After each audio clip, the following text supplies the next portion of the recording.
Hi viewers, welcome to my channel.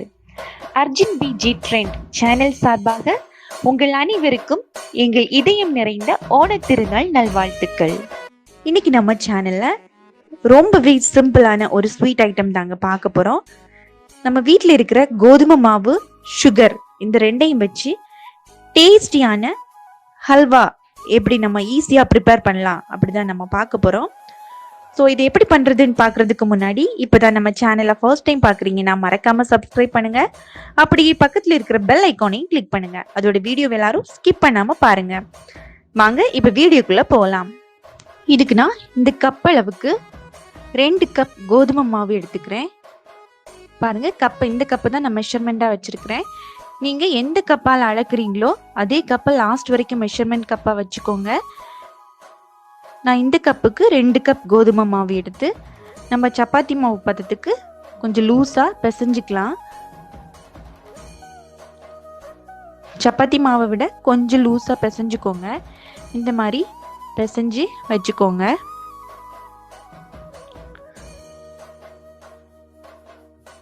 இதில் நீங்கள் 5 cup அதே நம்ம ஃபர்ஸ்ட் எடுத்துருக்கிற அதே கப் அளவுக்கு 5 கப் தண்ணி சேர்த்துக்கோங்க. பாருங்க, நான் 5 கப் தண்ணி சேர்த்துக்கிறேன். 5 கப் தண்ணி சேர்த்து 15 மினிட்ஸ் அதை அப்படியே வச்சிருக்கலாம். பாருங்க, இனி இதை நல்லா பிசைஞ்சு விட்டுக்கோங்க. இந்த தண்ணியில் ஒரு 15 மினிட்ஸ் அப்படி வச்சுட்டு நல்லா பிசைஞ்சு விட்டுக்கோங்க. ஸோ இப்போ நல்ல தண்ணியில் இந்த மாவு நல்லா ஊறி இருக்கும். இனி நீங்கள் பிசைஞ்சிங்கன்னா சீக்கிரமாகவே பிசைஞ்சிரும். ஸோ பிசைஞ்சு கட்டி கட்டியாக எதுவுமே இல்லாமல் நல்லா லூஸாக பிசைஞ்சு விட்டுக்கோங்க. பாருங்க, கட்டியாக எதுவுமே இருக்கக்கூடாது. இந்த மாதிரி தண்ணியாக நல்லா லூஸாக பிசைஞ்சு விட்டுக்கோங்க. அப்புறம் இதை ஃபில்டர் பண்ணி எடுத்துக்கோங்க. பாருங்க, நான் இதை வடிகட்டி எடுத்துக்கிறேன். இனி நீங்கள் ஒரு பேன் எடுத்துக்கோங்க. அதில் நம்ம மெஷர்மெண்ட் கப் எந்த அளவில் முதல்ல நம்ம கோதுமை மாவு எடுத்தோமோ அதே கப்பில் 2 கப் அளவுக்கு சுகர் சேர்த்துக்கோங்க. பாருங்கள், அதே கப் அளவுக்கு 2 கப்பில் சுகர் சேர்த்துக்கோங்க. சேர்த்து அதே மெஷர்மெண்ட் கப்பில் 1/4 கப் அளவு தண்ணி விடுங்க. தண்ணி விட்டு நல்லா கிளறுங்க. நான் ஒயிட் சுகர் எடுத்துருக்கிறேன். நீங்கள் ப்ரௌன் சுகர் இருந்தால் அது கூட எடுத்துக்கலாம். சேர்த்து நல்லா கிளறி விடுங்க. இந்த சுகரும் தண்ணியும் சேர்த்து நல்லா கிளறி விடுங்க.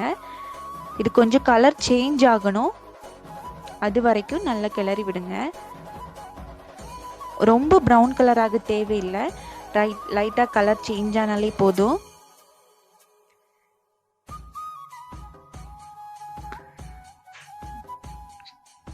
கலர் சேஞ்ச் ஆகி கொஞ்சம் சுண்டி வரட்டும். அப்போ தான் இது ரொம்ப டேஸ்டியாக இருக்கும்.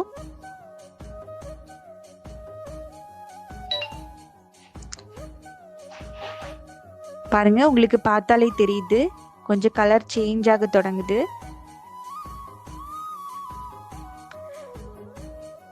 இந்த டைமில் நீங்கள் எடுத்து வச்சிருக்கிற அந்த கோதுமை மாவை இதோட ஆட் பண்ணிக்கலாம். நல்லா தண்ணியோட சேர்த்து மிக்ஸ் பண்ணி எடுத்து வச்சுருக்குறோம் இல்லையா, அதை இதோட சேர்த்து ஆட் பண்ணிக்கோங்க. ஆட் பண்ணி நல்லா கிளறி விட்டுக்கோங்க. இதில் நீங்கள் 2 டேபிள் ஸ்பூன் அளவுக்கு நெய் விடணும். இனி நீங்கள் ஸ்டவ்வை லோ ஃப்ளேம்லேயே வச்சு நல்லா கிளறி விடுங்க. பாருங்கள், ஃபர்ஸ்ட்டு 2 டேபிள் ஸ்பூன் அளவுக்கு நெய் விட்டுக்கோங்க. நெய் விட்டதுக்கு அப்புறமா நல்லா கிளறி விடுங்க. அப்புறம் ஒவ்வொரு 15 மினிட்ஸுக்கு ஒரு முறை நீங்கள் இதே மாதிரி 2 டேபிள் ஸ்பூன் நெய் விடணும். ஸோ இப்போ அடுத்த 15 மினிட்ஸுக்கு நான் நெய் விடுறேன்.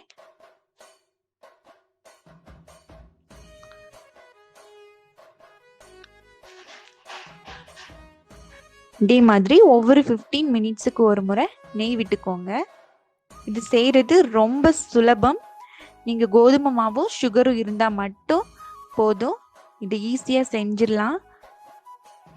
பாருங்கள், உங்களுக்கு பார்த்தாலே தெரியும் ஆனால் நீங்கள் விடாமல் கிளறி விட்டுட்டே இருந்துக்கோங்க. அப்போ தான் இது அடி பிடிக்காமல் ஈஸியாக வரும் உங்களுக்கு. நான் டோட்டலாக 6 டேபிள் ஸ்பூன் நெய் சேர்த்துக்கிறேன். ஒவ்வொரு 15 மினிட்ஸுக்கு ஒருக்கா 2 டேபிள் ஸ்பூன் நெய் வச்சு டோட்டலாக நான் 6 டேபிள் ஸ்பூன் நெய் சேர்த்துக்கிறேன். சேர்த்து நல்லா கிளறி விடுங்க. உங்களுக்கு பார்த்தாலே தெரியும் ரொம்ப ஸ்டிக்கியாக வரும். அது வரைக்கும் கிளறி விடுங்க. அப்புறமா நீங்கள் இன்னொரு பேனில் தேவையான அளவு நெய் விட்டு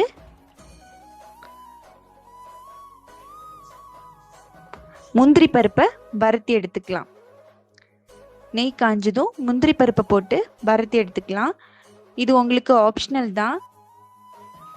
இதுக்கு கூட நீங்கள் ட்ரை கிரேப்ஸ் கூட சேர்த்துக்கலாம். பாருங்க, நான் முந்திரி பருப்பு சேர்த்துக்கிறேன்.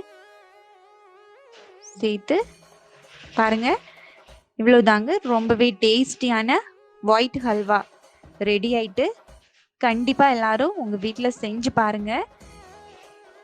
ரொம்பவே சிம்பிள், சீக்கிரமாகவே செஞ்சு முடிக்கலாம். வீட்டில் இருக்கிற பொருட்களாலேயே நம்ம டேஸ்டியான ஹல்வா செய்யலாம்.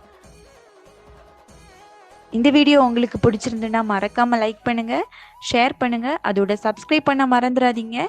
இன்னொரு சூப்பரான டேஸ்டியான ஒரு ரெசிபியோட உங்களை மறுபடியும் சந்திக்கிறேன். Until that, take care. Bye bye.